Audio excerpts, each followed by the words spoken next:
Ricardo sempre teve uma fascinação por objetos antigos e colecionáveis.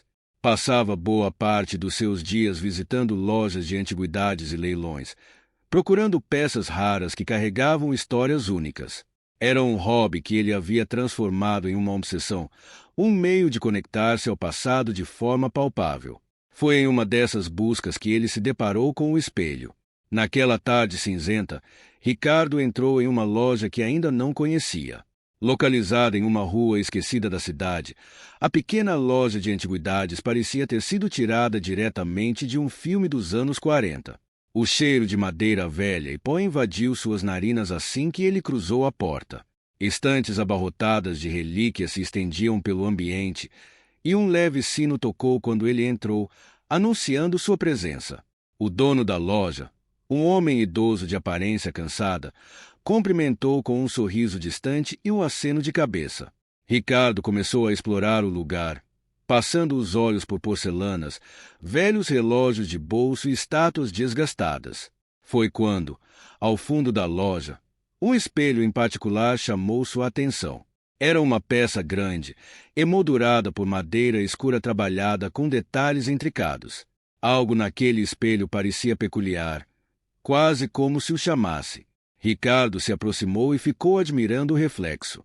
Havia algo hipnotizante no vidro. Ele parecia mais profundo do que um espelho comum, como se o reflexo pudesse mostrar algo além da realidade superficial. O dono da loja se aproximou em silêncio e parou ao lado dele, olhando para o espelho com uma expressão ambígua, que misturava curiosidade e um toque de receio. Esse espelho tem uma história interessante, sabe? Disse o dono da loja, a voz carregada de uma certa hesitação. Muitos dizem que é amaldiçoado. Foi feito por um artesão misterioso, alguém que se envolveu em práticas, digamos, questionáveis. Ricardo riu de leve, não dando muita importância. Já ouvirá várias histórias sobre objetos amaldiçoados, todas com o objetivo de torná-los mais valiosos e vender por um preço mais alto. O espelho, porém, tinha algo que despertava um sentimento profundo e inexplicável dentro dele. Sem pensar duas vezes, ele decidiu comprá-lo, ignorando os avisos do velho. Com o espelho em suas mãos, mal sabia que sua vida estava prestes a mudar drasticamente. Ao chegar em casa, Ricardo posicionou o espelho na parede da sala, bem ao lado da janela que dava para a rua. Durante a noite, enquanto lia um livro no sofá, algo estranho chamou sua atenção. Ao erguer os olhos em direção ao espelho, viu uma figura que não fazia parte do ambiente. Parou por um momento, sentindo o coração bater mais rápido. Ele levantou-se e caminhou lentamente até o espelho, olhando atentamente. A figura era de um homem parado em frente a uma porta que Ricardo reconheceu como sendo a do seu vizinho de frente, o Senhor João. O homem tinha um semblante sombrio e parecia observar a casa com uma expressão de ódio. Ricardo piscou algumas vezes, tentando entender se era apenas um reflexo errado ou um jogo de luz. Assim que desviou o olhar por um segundo, a imagem sumiu. Ricardo tentou esquecer o que tinha visto, atribuindo a visão ao cansaço, mas a sensação inquietante permaneceu. Na manhã seguinte, enquanto tomava seu café, Ricardo ouviu as sirenes de uma ambulância. Olhando pela janela, viu um pequeno grupo de vizinhos reunidos em frente à casa do Senhor João.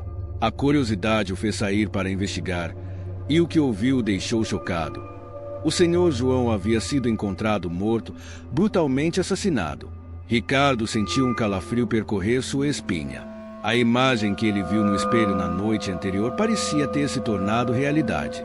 A expressão no rosto do vizinho, enquanto era levado pela maca, parecia ecoar a mesma sensação de terror que ele vira no reflexo. Tentando afastar o medo crescente, ele convenceu a si mesmo de que tudo não passava de coincidência. Os dias que se seguiram foram cheios de uma tensão que Ricardo não conseguia explicar. Ele começou a evitar o espelho, mas não importava o quanto tentasse ignorá-lo, sempre parecia sentir a presença do objeto. Uma noite, enquanto estava sentado em sua poltrona, sua atenção foi inevitavelmente atraída para o espelho novamente. Dessa vez, ele viu uma mulher, uma conhecida sua, Carla, uma colega de trabalho que ele via com frequência. Ela estava parada em um beco escuro, olhando para trás com uma expressão de medo. E então uma figura surgiu das sombras, avançando sobre ela. Ricardo piscou e a imagem desapareceu. Seu coração batia descontroladamente. Ele tentou contatar Carla, mas não obteve resposta. No dia seguinte, a notícia veio. Carla havia sido encontrada morta em um beco próximo ao trabalho. O pânico tomou conta de Ricardo. Ele começou a se perguntar se aquilo realmente era uma coincidência. As visões no espelho estavam se tornando reais, e ele parecia não poder fazer nada para evitar. Ricardo decidiu tirar o espelho da sala e escondê-lo no porão, mas durante a noite teve um sonho inquietante. No sonho, ele estava em frente ao espelho, tocando o vidro, e sentia uma energia quase viva vindo de dentro. Acordou suando, sentindo-se compelido a descer até o porão. Para sua surpresa, o espelho já não estava lá. Ele havia reaparecido na sala, em seu lugar original.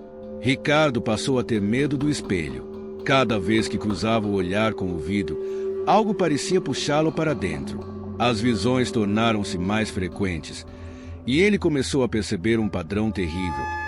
O assassino que ele via nas visões tinha o mesmo porte físico que ele, as mesmas mãos, até mesmo a mesma marca de nascença no pulso.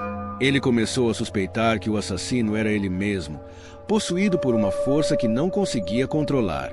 A cada noite, Ricardo tinha lapsos de memória. Acordava em lugares estranhos, seus pés cobertos de lama, suas roupas manchadas de algo que ele não conseguia identificar claramente. O desespero começou a tomar conta dele. Ele sabia que algo estava errado, mas a ideia de estar por trás dos assassinatos era algo que ele se recusava a aceitar. Decidido a encontrar respostas, Ricardo começou a investigar a origem do espelho. Vasculhou fóruns de ocultismo e encontrou referências a um espelho que havia sido feito por um antigo cultista, alguém que acreditava ter descoberto uma forma de continuar vivendo através de seus objetos. A maldição fazia com que o dono do espelho se tornasse um receptáculo de sua vontade, agindo como uma extensão do próprio cultista, mesmo depois de sua morte. Ricardo decidiu que precisava se livrar do espelho de qualquer maneira. Pegou um martelo e tentou quebrá-lo. O som do metal contra o vidro ressoou pela casa, mas o espelho permaneceu intacto, sem sequer uma rachadura. Ele o levou até um penhasco e o jogou, vendo-se despedaçar nas pedras lá embaixo. Mas, ao voltar para casa, encontrou o espelho novamente em seu lugar na sala. Cada tentativa de destruir o espelho falhou miseravelmente. A cada noite, Ricardo sentia que perdia mais de si mesmo. Ele começou a evitar dormir, com medo de acordar e descobrir que havia cometido mais um assassinato. Suas mãos tremiam constantemente e seus olhos tinham olheiras profundas. O espelho, no entanto, permanecia ali, observando-o, quase como se alimentasse de seu medo. Ricardo sabia que, se não encontrasse uma forma de quebrar a ligação com o espelho, acabaria perdendo completamente o controle. Ele decidiu se trancar em um quarto sem o espelho, amarrando-se à cama para garantir que não sairia durante a noite. As horas se arrastaram, e ele começou a ouvir sussurros. Era como se o espelho estivesse ali, mesmo sem estar fisicamente presente. Os sussurros tornaram-se vozes claras, comandando-o, e Ricardo começou a lutar contra as amarras, tentando resistir. Sentia seu corpo reagindo de forma autônoma, como se não tivesse mais controle sobre si mesmo. Com um esforço quase sobre-humano, ele conseguiu se soltar e, como em um transe, caminhou até a sala, onde o espelho o aguardava. Ele tocou o vidro e uma sensação de frio percorreu seu corpo. Ricardo sentiu que era puxado para dentro do reflexo, seu próprio rosto transformando-se na figura do assassino que ele tanto temia. Não havia mais volta. Quando o amanhecer chegou, a casa de Ricardo estava em silêncio. Os vizinhos começaram a perceber a ausência de movimento e o estranho vazio emanando da casa, que parecia ter sido abandonada de repente. Foi então que, alertados pelo silêncio e pelo estranho comportamento da residência, decidiram chamar a polícia. 2 oficiais chegaram à casa de Ricardo e encontraram a porta destrancada. Ao entrarem, sentiram uma atmosfera pesada, como se a própria casa estivesse tomada por uma energia obscura e opressora. Os móveis estavam empoeirados, o ar estava frio e o espelho permanecia na sala, imponente, com uma luz estranha e distorcida refletida em sua superfície. Subindo as escadas, os oficiais chegaram ao quarto de Ricardo e encontraram o corpo dele no chão, deitado em uma posição contorcida e com marcas profundas em seus pulsos, como se ele mesmo tivesse tentado se libertar de suas próprias amarras. Seu rosto estava contorcido em uma expressão de dor e terror absoluto, e seus olhos, abertos, pareciam mirar o vazio. Os oficiais chamaram reforços, e logo a equipe forense chegou ao local. Eles desceram o corpo para a sala, passando pelo espelho. Alguns dos oficiais não conseguiam evitar olhar para o vidro, sentindo uma estranha atração, como se uma sombra ali os observasse de volta. Foi quando um dos policiais, acidentalmente, se viu refletido, mas o que viu não era sua imagem. Ele viu um outro homem, de aparência mórbida, olhando com olhos vazios e um sorriso perturbador. O espelho foi levado junto com as provas coletadas da casa. Um detetive, encarregado de analisar o material, ficou intrigado com a antiguidade do objeto.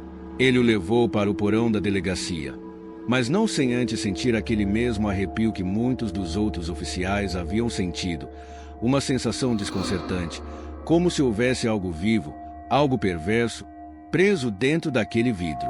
O detetive responsável pelo caso, Eduardo, era um homem cético por natureza. Não acreditava em histórias de maldição ou objetos amaldiçoados. Para ele, tudo tinha uma explicação racional. Contudo, ao se aprofundar no caso, começou a notar um padrão. As mortes, todas ligadas à presença do espelho, não podiam ser apenas coincidências. Eduardo decidiu investigar a fundo a origem do espelho. Ele se debruçou sobre registros antigos e descobriu a história de um artesão que havia feito o espelho séculos atrás. O homem era conhecido por ter práticas ocultas, que envolviam rituais e sacrifícios.